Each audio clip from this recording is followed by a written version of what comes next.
कलयुग की उम्र है 4,32,000 वर्ष। 4 चरणों में बांटा गया तो पहला चरण चल रहा है। पहले चरण की उम्र है 1,08,000 वर्ष। जीव की उम्र है 100 वर्ष। पहले चरण में 100 वर्ष, दूसरे चरण में 50, तीसरे में 25, चौथे में 12.5। घोर कलयुग 9 वर्ष का बच्चा जब दादा और नाना बन जाए। कितने वर्ष का? 9 वर्ष का बच्चा जब दादा और नाना बन जाएगा वो घोर कलयुग होगा। घोर कलयुग की स्थिति क्या होगी? अभी तो आपको पता है, ये मेरी बहन है, ये मेरी बेटी है, ये मेरी माँ है, ये मेरा बेटा है, ये मेरा पिता है।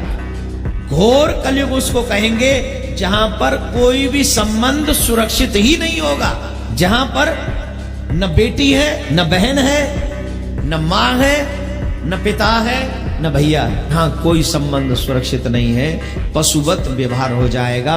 पशुओं में आप लोग देखो, जो माँ जन्म देती है, पशुओं में ये होता है, जो माँ जन्म देती है कुछ समय बाद वही बच्चा अपनी उसी स्त्री के साथ में वासनाओं को भी पूर्ण कर लेता है। जो स्थिति उन पशुओं की है, घोर कलयुग में वही स्थिति हम मानवों की हो जाएगी। आने वाले समय में ये भी नहीं पता होगा किस बच्चे का पिता कौन है। इतना घोर पाप। भुखमरी कितनी होगी? एक रोटी के टुकड़े के पीछे लोग अपनी जान दे देंगे और दूसरे की जान ले लेंगे। एक रोटी का टुकड़ा नदी के पार, उसको पार कोई दिखा दे, पता है कि नदी में बाढ़ है, मैं डूब मर जाऊंगा, लेकिन एक टुकड़े की चाह में वो नदी में कूद जाएगा और अपने आप को समाप्त कर लेगा। इतनी भुखमरी होगी कलयुग में। राजा बोलना ठीक नहीं है, जो हो रहा है वो भागवत में लिखा जा चुका है। जिन्हें घर चलाना नहीं आता वो देश को चलाएंगे। प्रजा पर इतने टैक्स थोप देंगे कि प्रजा गिनना भूल जाएगी कि टैक्स कितने। अभी मेरे को कोई बता रहा था 32 प्रकार के टैक्स हैं भारत पे लागू है इस समय।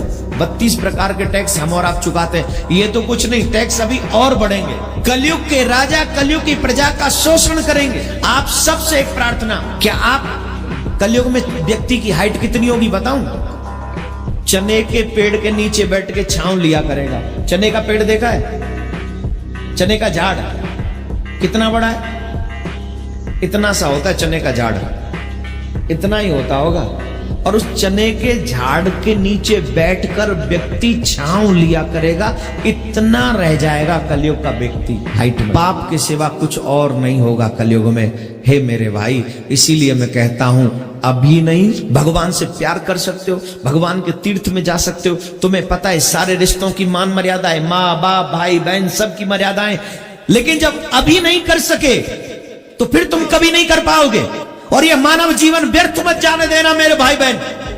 अगर अब की बार व्यर्थ चला गया तो फिर सिर्फ धुन धुन तुम्हें पछताना पड़ेगा। तुम्हारे हाथ कुछ नहीं आएगा, कुछ भी नहीं, नथिंग। नाउ यू से what will go with you, who will go with you, बिना तुम्हारे साथ जाएगा।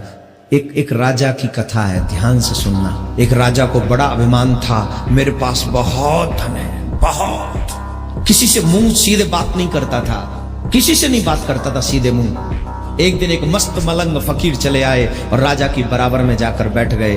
राजा को लगा ये बाबा जी पागल हो गया है, इसको ये भी नहीं पता कि राजा की बगल में नहीं बैठते। साधु महाराज समझ गए कि हाँ बाबा जी को, राजा को कुछ क्रोध आ रहा है। तो जानते हो, बाबा जी ने एक सुई निकाली। ध्यान से सुनना।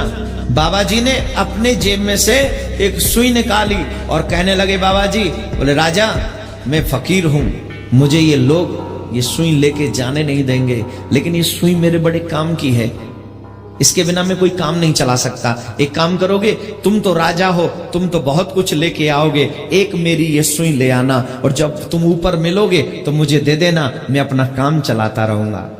और जैसे ही राजा को ये बात समझ में आई, राजा चरणों में गिर पड़े और कहने लगे, महाराज यही राजा हूं, वहां तो मैं भी तुम्हारी तरह निर्वस्त्र ही आने वाला हूं। न तुम कुछ ले जा सकते हो, न मैं कुछ ले जा पाऊंगा।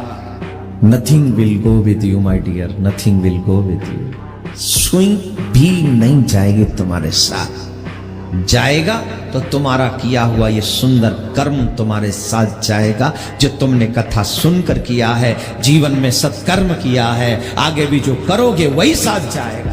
तो भगवान श्री कृष्ण ने कहा है, उद्धव घोर कलयुग में सिर्फ पापाचार बढ़ जाएगा, दुराचार बढ़ जाएगा। और ये मुझे बताने की जरूरत नहीं है, आज बाप बेटी का संबंध खत्म हो चुका है। फिर भी ये सिर्फ अंश है, सुई की पहली नोक के बराबर।